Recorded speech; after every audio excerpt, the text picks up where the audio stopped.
എൻ്റെ എല്ലാ പ്രിയപ്പെട്ട കുഞ്ഞുങ്ങൾക്കും +1 സുവോളജി ക്ലാസ്സിലേക്ക് സ്വാഗതം. What all things did we learn in the last class? In the last class, we were discussing about the structure of human brain. Today, we are going to learn about reflex action, reflex arc, structure of human eye and mechanism of vision. What will be your reaction or response when your hand unknowingly touches a hot object or a pin pricks your finger?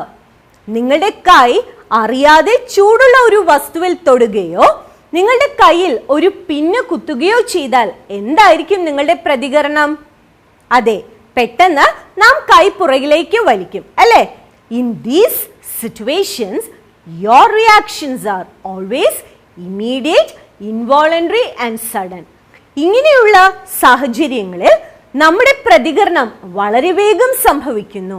And they happen without much thinking. നമ്മൾ ഒന്നും ആലോചിക്കാതെയാണ് ഈ പ്രവർത്തനത്തിൽ ഏർപ്പെടുന്നത്.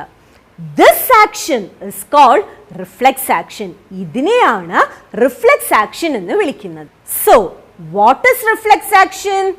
Reflex action is a sudden involuntary action in response to a stimulus.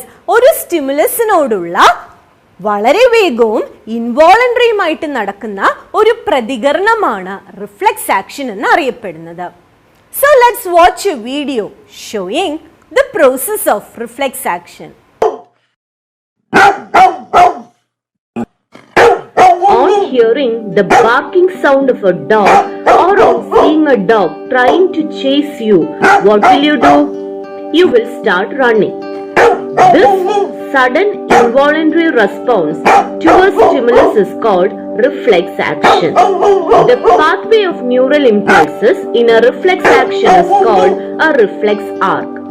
During a somatic reflex, nerve signals travel through somatic receptors in skin, muscles or tendons. Afferent nerve fibers carry signals from the somatic receptors to the spinal cord or brain stem. Interneurons, which connect sensory and motor neurons, will carry it to the effector. Effector will produce the response. എല്ലാവരും video കണ്ടല്ലോ അല്ലേ? നിങ്ങൾക്ക് reflex ആക്ഷനുള്ള ചില ഉദാഹരണങ്ങൾ പറയാമോ? Can you cite a few examples for reflex action? അതെ, sudden withdrawal of a body part which comes in contact with objects that are extremely hot or cold. വളരെ ചൂടുള്ളതോ അല്ലെങ്കിൽ വളരെ തണുത്തതോ ആയ പ്രതലത്തിൽ അറിയാതെ കൈ തൊട്ടാൽ നാം പെട്ടെന്ന് കൈ പിൻവലിക്കുന്നു. ഇത് റിഫ്ലെക്സ് ആക്ഷന് ഉദാഹരണമാണ്. ഇനി നമ്മുടെ കണ്ണിൽ ഒരു പ്രാണി പോയാലോ? നമ്മൾ അവിടെയും കണ്ണ് ചിമ്മും, അല്ലേ? Blinking of eyes when insects come in contact. It is also an example for reflex action. നമ്മുടെ കയ്യിൽ ഒരു പിന്നു കുത്തിയാലോ അല്ലെങ്കിൽ മുള്ളു കുത്തിയാലോ നമ്മൾ പെട്ടെന്ന് കൈ പിൻവലിക്കും. അതും റിഫ്ലെക്സ് ആക്ഷന് ഉദാഹരണമാണ്. Have you heard about reflex arc? Reflex ആർക്കിനെ കുറിച്ച് നിങ്ങൾ കേട്ടിട്ടുണ്ടോ? What is reflex arc? It is the neural pathway of impulses in a reflex action. ഒരു റിഫ്ലെക്സ് ആക്ഷനിൽ ഇമ്പൾസസ് സഞ്ചരിക്കുന്ന ന്യൂറൽ പാത്വേ ആണ് റിഫ്ലെക്സ് ആർക്ക് എന്ന് അറിയപ്പെടുന്നത്. What are the components of a reflex arc?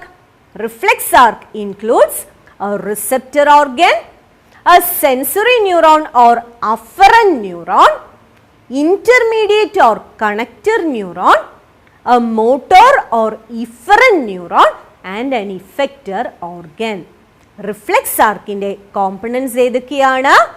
Receptor organ, sensory neuron അല്ലെങ്കിൽ afferent neuron, intermediate അല്ലെങ്കിൽ connector neuron, motor neuron അല്ലെങ്കിൽ efferent neuron and an effector organ. എന്താണ് ഒരു റിസപ്റ്റർ ഓർഗൻ? സ്റ്റിമുലസ് റിസീവ് ചെയ്യുന്ന ഓർഗനെയാണ് receptor organ എന്ന് വിളിക്കുന്നത്. The organ which receives the stimulus is referred to as the a receptor organ. What is the role of sensory neuron? Sensory neuron will transmit impulses from the sense organ to the central nervous system. Sense ഓർഗനിൽ നിന്നുള്ള ഇമ്പൾസിനെ central nervous സിസ്റ്റത്തിലേക്ക് കൊണ്ടുപോകുന്ന ന്യൂറോണാണ് sensory neuron അല്ലെങ്കിൽ afferent neuron.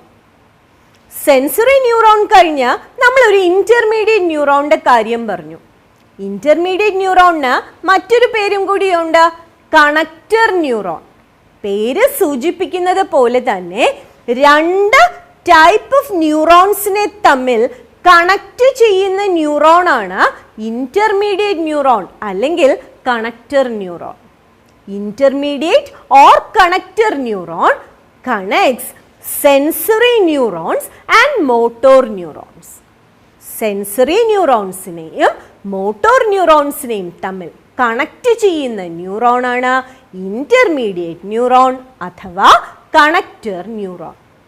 എന്താണ് motor ന്യൂറോണിന്റെ ധർമ്മം? മോട്ടോർ ന്യൂറോൺ സെൻട്രൽ നെർവസ് സിസ്റ്റത്തിൽ നിന്നുള്ള ഇമ്പൾസിനെ ഇഫക്റ്റർ ഓർഗനിലേക്ക് എത്തിക്കുന്നു. Motor neuron or efferent neuron will conduct impulse from the central nervous system to the effector organ. Now, which is the effector organ? Effector organ may be a muscle or gland which responds to impulse. ഈ ഇമ്പൾസിനോട് പ്രതികരിക്കുന്ന ഒരു മസിലോ ഗ്ലാൻഡോ ആകാം ഈ effector organ. This effector organ may be a muscle or gland which responds to impulse. Now let's see the pathway of impulses in a reflex arc. ഒരു reflex ആർക്കിലെ ഇമ്പൾസിന്റെ pathway എന്താണെന്ന് നമുക്കൊന്ന് നോക്കാം. Stimulus receptor ഓർഗനിലേക്ക് എത്തിച്ചേരുന്നു. റിസപ്റ്റർ ഓർഗനിൽ നിന്ന് impulse sensory neuron വഴി intermediate ന്യൂറോണിൽ എത്തുന്നു. Intermediate ന്യൂറോണിൽ നിന്ന് അത് മോട്ടോർ ന്യൂറോണിലേക്ക് എത്തുന്നു. അവിടെ നിന്നോ അത് ഇഫക്റ്റർ ഓർഗനിൽ എത്തുകയും അവിടെ ഒരു റെസ്പോൺസ് ഉണ്ടാക്കുകയും ചെയ്യുന്നു. The stimulus will be received by the receptor organ, from where it is transmitted through the sensory neuron to the intermediate neuron, which transmits it to the motor neuron and finally to the effector organ. In the effector organ, this impulse will elicit the response. Have you heard about sense organs? Yes. Sense organs are those organs that detect the changes in the environment and convey the information to the central nervous system. നമ്മുടെ ചുറ്റുപാടും നടക്കുന്ന വ്യതിയാനം അല്ലെങ്കിൽ മാറ്റങ്ങൾ detect ചെയ്തിട്ട് നമ്മുടെ central nervous സിസ്റ്റത്തിന് information കൊടുക്കുന്ന ഓർഗൻസ് ആണ് sense organs. Which are the different sense organs? Eye, ear, nose, tongue and skin. Sense organs detect changes in the environment and send signals to the central nervous system. നമ്മുടെ ചുറ്റുപാടും നടക്കുന്ന മാറ്റങ്ങളെല്ലാം sense ചെയ്തിട്ട് അതിനെക്കുറിച്ചുള്ള വിവരങ്ങൾ നമ്മുടെ central nervous സിസ്റ്റത്തിലേക്ക് transmit ചെയ്യുന്നു. നമ്മുടെ സെൻട്രൽ നെർവസ് സിസ്റ്റത്തിലാണെങ്കിലോ ഈ സിഗ്നൽസിനെയെല്ലാം പ്രോസസ് ചെയ്യുന്നു, അനലൈസ് ചെയ്യുന്നു, എന്നിട്ട് അവിടുന്ന് നമ്മുടെ ബ്രെയിനിന്റെ വിവിധ ഭാഗങ്ങളിലേക്ക് കൈമാറ്റം ചെയ്യുന്നു. In the central nervous system, all these signals are processed and analyzed, and then they are sent to different centers of the brain. So let's start with a sense organ, that is eye. Eyes are the sense organs of vision. കാണാൻ സഹായിക്കുന്ന sense organ നമ്മുടെ കണ്ണുകളാണ്. Sense organs of vision are the eyes. Let's watch a video showing the structure of human eye. Eyes are the sense organs for vision. Each eye is a hollow spherical fluid-filled organ. The exposed part of the eyeball is protected by movable upper and lower eyelids. The eyeball is made up of 3 layers: an outer sclera, middle choroid and inner retina. Sclera is made up of fibrous connective tissue which is opaque and tough. At the exposed front region of the eyeball, sclera forms a thin transparent bulged area called cornea. Choroid is highly vascular and pigmented in nature. In front, the choroid is modified into an opaque disc called iris, which lies directly behind the center of the cornea. At the center of the iris, there is a circular opening called pupil. Iris has two sets of smooth muscles arranged circularly and radially around the pupil. By their action, the pupil is constricted or dilated. Behind the iris is a transparent and elastic biconvex lens. Suspensory ligaments arising from the ciliary body hold the lens in position. Retina is the innermost layer of the eyeball. It consists of an outer pigmented layer and an inner sensory layer. The pigmented layer consists of pigmented cells, while the sensory layer consists of two kinds of photosensitive cells called the rods and cones. Rods and cones synapse with a special kind of neurons called the bipolar neurons, which in turn synapse with the ganglion cells. The axons of the ganglion cells form the optic nerve, which conduct nerve impulses from the eyeball to the brain. നിങ്ങൾ എല്ലാവരും video കണ്ടല്ലോ അല്ലേ? Where are the eyes located? എവിടെയാണ് കണ്ണുകൾ സ്ഥിതി ചെയ്യുന്നത്? Eyes are located in sockets of the skull called orbits. നമ്മുടെ തലയോട്ടിയിലുള്ള രണ്ട് കുഴികളുടെ അകത്താണ് കണ്ണുകൾ സ്ഥിതി ചെയ്യുന്നത്. ഈ സോക്കറ്റുകളെ വിളിക്കുന്ന പേരാണ് orbits. Eyes are located in sockets of the skull called orbits. What is the shape of eyeball? Eyeball is having a spherical structure. Eyeballന് ഒരു spherical structure ആണുള്ളത്. Eyeball has got 3 different layers. നമ്മുടെ eyeballന് 3 different layers ആണുള്ളത്. ഏതൊക്കെയാണ്? Sclera, choroid, retina. നമ്മുടെ ഐബോളിലെ 3 layers ആണ് sclera, choroid, retina. ഐബോളിന് എത്ര ലേയേഴ്സ് ആണുള്ളത്? 3 ലേയേഴ്സ്. ഏതൊക്കെയാണ്? Sclera, choroid, retina. നമുക്ക് ആദ്യം സ്ക്ലീറയെ കുറിച്ച് പഠിച്ചാലോ? Sclera is the external layer. ഐബോളിന്റെ ഏറ്റവും എക്സ്റ്റേണൽ ആയിട്ടുള്ള ലെയർ ആണ് sclera. This sclera is composed of dense connective tissue. ഇത് ഒരു ഡെൻസ് കണക്റ്റീവ് ടിഷ്യൂ ലെയർ ആണ്. അതിന്റെ ആന്റീരിയർ പോർഷനെ വിളിക്കുന്ന പേരാണ് cornea. Which is the next layer? The next layer is the choroid layer. Choroid is the middle layer of eyeball which contain many blood vessels. ധാരാളം രക്തക്കൊള്ളികളുള്ള middle layer ആണ് choroid layer. This choroid layer looks bluish in colour. അതിന് ഒരു ചെറിയ നീല നിറമാണ്. എന്താണ് കാരണം? Due to the presence of large amounts of blood vessels. The choroid layer is thin over the posterior 2/3 of the eyeball. ഐബോളിന്റെ posterior റീജിയനിൽ ഈ കൊറോയിഡ് ലെയർ വളരെ നേർത്തതാണ്. അതേസമയം ആന്റീരിയർ പാർട്ടിലോ കൊറോയിഡ് ലെയർ കട്ടി കൂടിയതാണ്. അവിടെ അത് ciliary ബോഡിയായി രൂപാന്തരപ്പെട്ടിരിക്കുന്നു. The choroid layer is thin over the posterior 2/3 of the eyeball, whereas it is thick in the anterior part, and there it forms the ciliary body. Ciliary body continues forward to form a pigmented opaque structure called the iris. Iris ഒരു pigmented opaque structure ആണ്.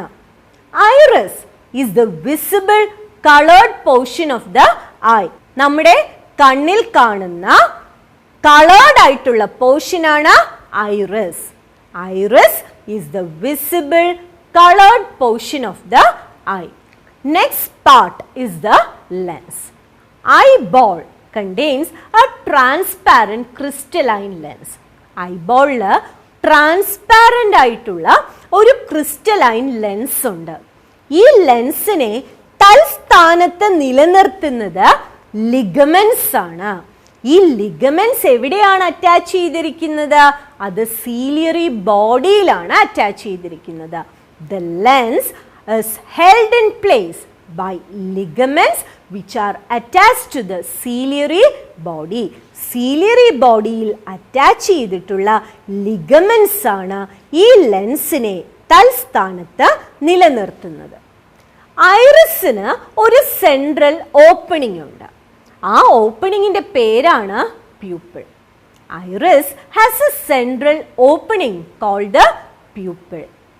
പ്യൂപ്പിളിന്റെ diameter നിയന്ത്രിക്കുന്നത് ഐറിസിൽ കാണുന്ന muscle ഫൈബേഴ്സിന്റെ കൺട്രാക്ഷനും റിലാക്സേഷനുമാണ്.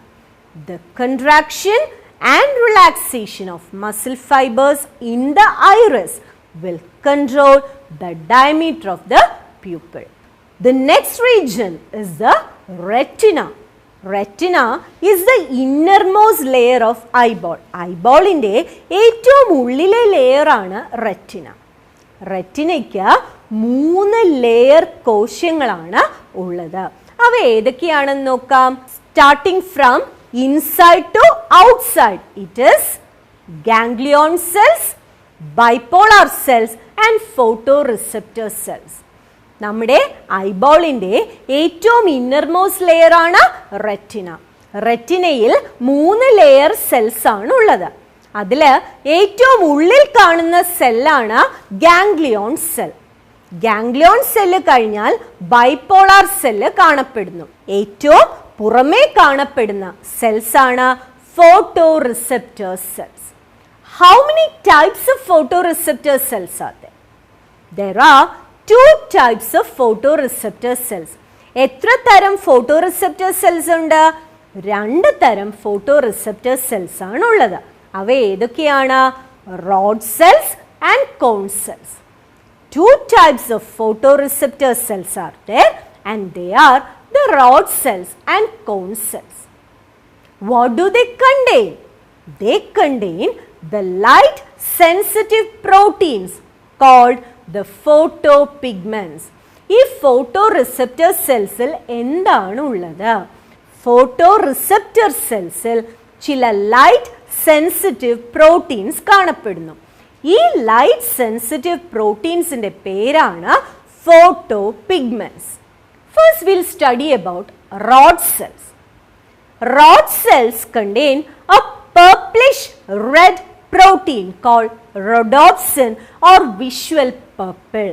Rod cellsൽ കാണപ്പെടുന്ന protein ആണ് rhodopsin അഥവാ visual purple. This rhodopsin or visual purple is a derivative of vitamin A. Vitamin എയുടെ ഒരു ഡെറിവേറ്റീവ് പ്രോട്ടീൻ ആണ് rhodopsin. What is the function of rod cells? Rod cells help in scotopic vision or twilight vision. മങ്ങിയ വെളിച്ചത്തിൽ കാഴ്ച സാധ്യമാക്കുന്നത് rod cells ആണ്. Rod cells help in twilight or scotopic vision as well as they help in black and white vision. Next group of photoreceptor cells are the cone cells. Cone cells bring about vision in daylight, or this vision is referred to as photopic vision. They are also concerned with color vision.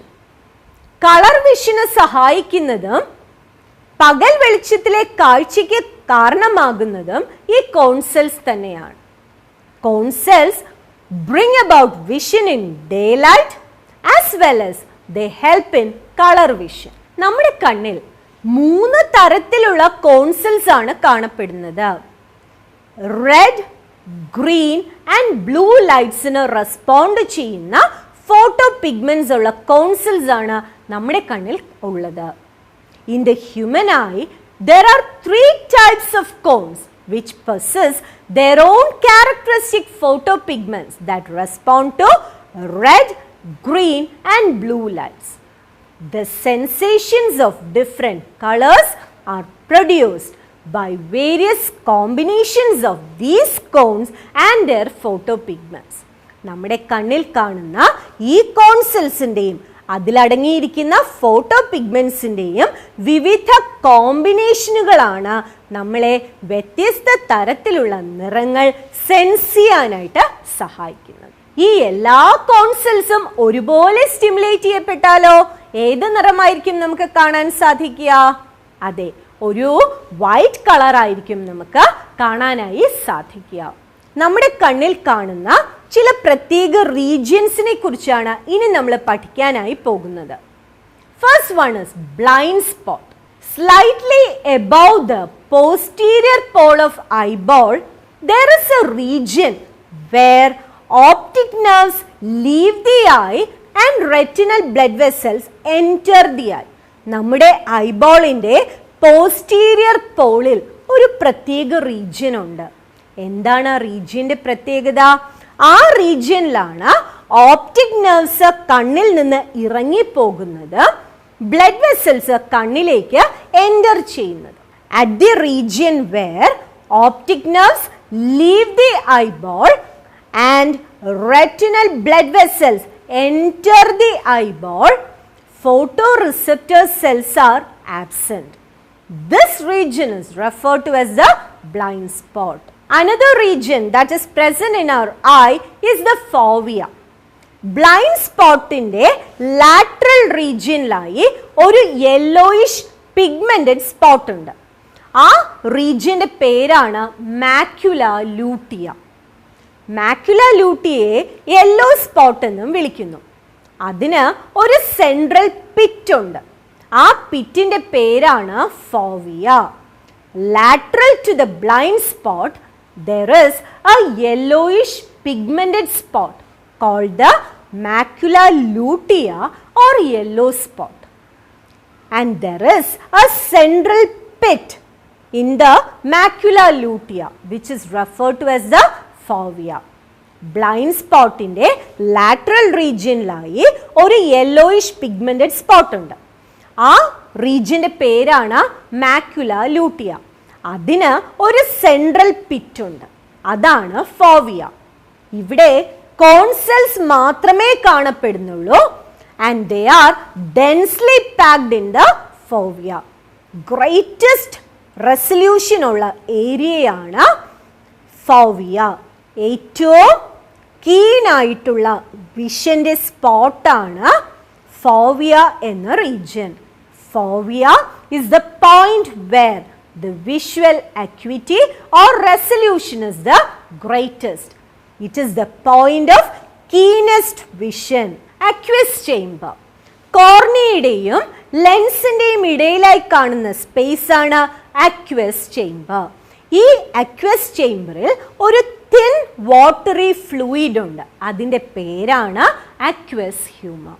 The space between the cornea and the lens is called the aqueous chamber, and it contains a thin watery fluid called the aqueous humor. Next is vitreous chamber.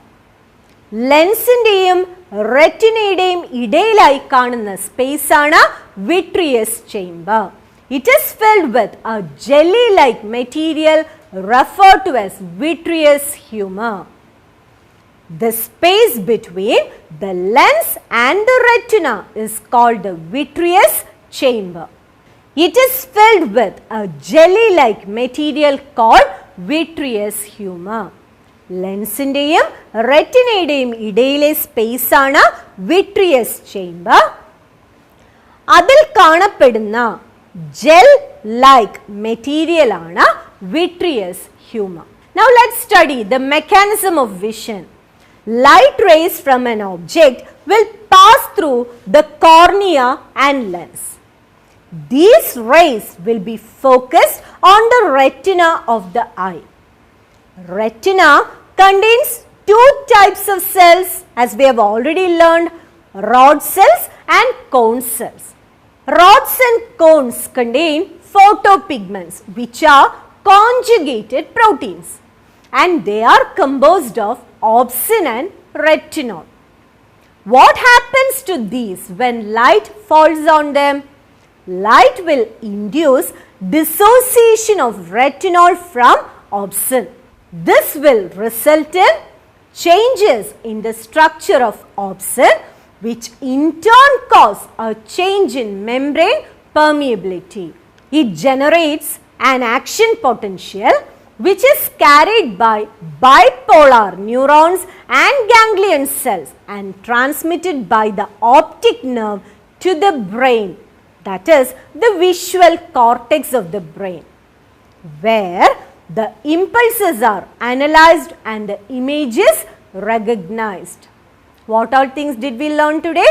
We learned about reflex action, structure of eye and mechanism of vision. തുടർ പ്രവർത്തനങ്ങൾക്കായി ചില ചോദ്യങ്ങൾ എഴുതിക്കൊള്ളുക. Please note down these questions. Question number 1.